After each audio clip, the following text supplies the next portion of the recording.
యుగం ముగించేదొకటి. ఆకాశాన్ని అంటుతాయి నీళ్లు. సుబ్రహ్మణ్య స్వామిని ఎలా పూజ చేస్తాం? శివుణ్ణి బాలసుబ్రహ్మణ్యం.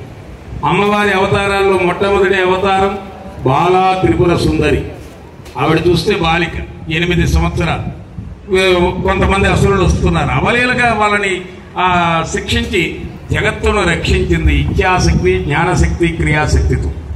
అటువంటి దివ్యమైనటువంటి రాముడు కూడా అయోధ్య మందిరంలో బాలరాముడిగా ప్రతిష్ఠించాడండి. భారతదేశం యొక్క బాగును కోరి.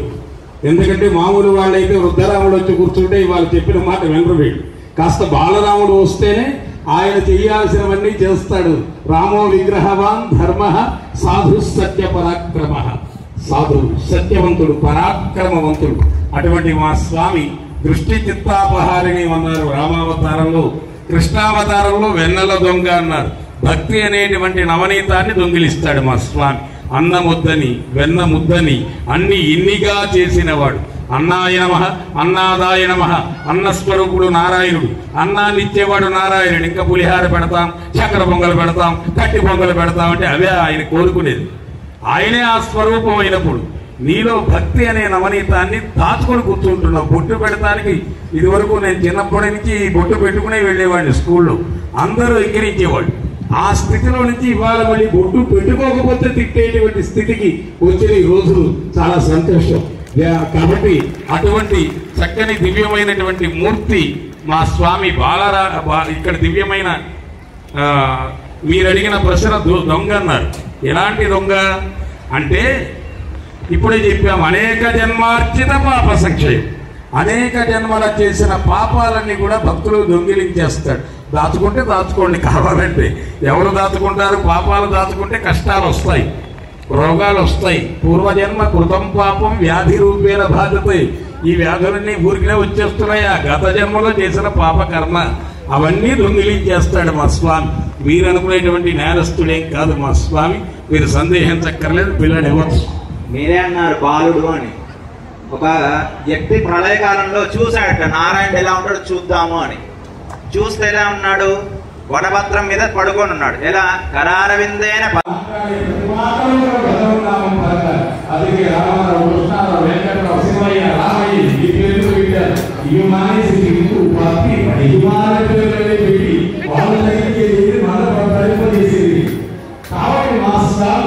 దివ్యమైనటువంటి నామం. ఇది కొత్తగా వచ్చిన నామం కాదు. 200 సంవత్సరాల నుంచి ఎవరికి ఏ పేరు కావాలో తెలియకపోతే గోవిందా, చివరికి వారి పరీక్షలు గోవిందా, అది కూడా గర్వంగా చెప్పుకుంటాడు. గోవింద పేరు ఇక్కడ ఆ గోవింద నామస్మరణ ఎందుకని విశేషం అంటే పూర్వం చేసిన పాపాలు పోతాయి, ఉత్తరాలు చెయ్యబోయేటువంటి పాపాలు పోతాయి. వాడలో వచ్చి అలాంటి పుస్తకం చేసిన పాపాలు భగవద్గీత చదువుకోవాలి కదా. నన్ను గోవిందాన్ని స్మరిస్తూ ఉంటే ఈ పాపాలు యుగం ముగించేదొకటి. ఆకాశాన్ని అంటుతాయి నీళ్లు. సుబ్రహ్మణ్య స్వామిని ఎలా పూజ చేస్తాం? శివుణ్ణి బాలసుబ్రహ్మణ్యం.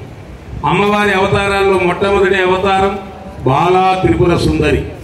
ఆవిడ చూస్తే బాలిక, 8 సంవత్సరాలు. కొంతమంది అసురులు వస్తున్నారు, అవలీలగా వాళ్ళని శిక్షించి జగత్తును రక్షించింది ఇచ్ఛాశక్తి, జ్ఞానశక్తి, క్రియాశక్తితో. అటువంటి దివ్యమైనటువంటి రాముడు కూడా అయోధ్య మందిరంలో బాలరాముడిగా ప్రతిష్ఠించాడండి. భారతదేశం యొక్క బాగును కోరి. ఎందుకంటే మామూలు వాళ్ళైతే వృద్ధరాముడు వచ్చి కూర్చుంటే వాళ్ళు చెప్పిన మాట వినరు. వీళ్ళు కాస్త బాలరాముడు వస్తేనే ఆయన చేయాల్సినవన్నీ చేస్తాడు. రామో విగ్రహవాన్ ధర్మ సాధు సత్య పరాక్రమ. సాధువు, సత్యవంతుడు, పరాక్రమవంతుడు.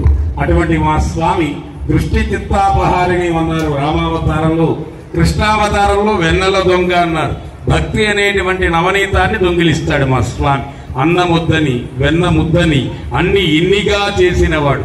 అన్నాయ నమః, అన్నాదాయ నమః.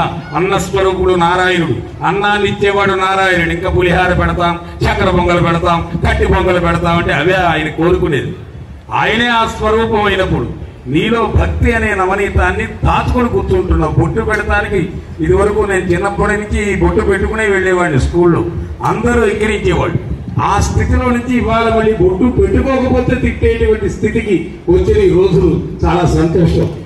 కాబట్టి అటువంటి చక్కని దివ్యమైనటువంటి మూర్తి మా స్వామి ఇక్కడ దివ్యమైన మీరు అడిగిన ప్రశ్న దొంగ అన్నారు. ఎలాంటి దొంగ అంటే ఇప్పుడే చెప్పాము, అనేక జన్మార్జిత పాప సంక్షయం. అనేక జన్మల చేసిన పాపాలన్నీ కూడా భక్తులు దొంగిలించేస్తాడు.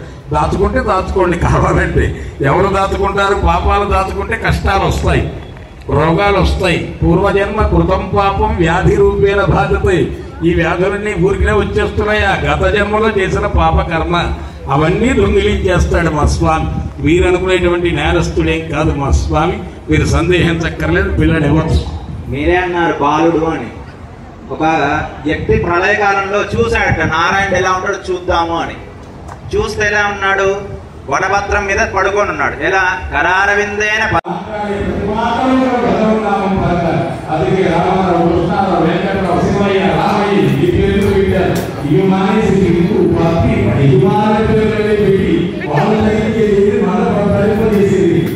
కాబట్టి మా స్వామి దివ్యమైనటువంటి నామం, ఇది కొత్తగా వచ్చిన నామం కాదు. 200 సంవత్సరాల నుంచి ఎవరికి ఏ పేరు కావాలో తెలియకపోతే గోవిందా, చివరికి పాపాల పరీక్షలు గోవిందా, అది కూడా గర్వంగా చెప్పుకుంటాడు. గోవింద కొట్టాడండి. ఇక్కడ ఆ గోవింద నామస్మరణ ఎందుకని విశేషం అంటే, పూర్వం చేసిన పాపాలు పోతాయి, ఉత్తరాలు చెయ్యబోయేటువంటి పాపాలు పోతాయి. వాడెవరో వచ్చి అలాంటి పుస్తకం చేసిన పాపం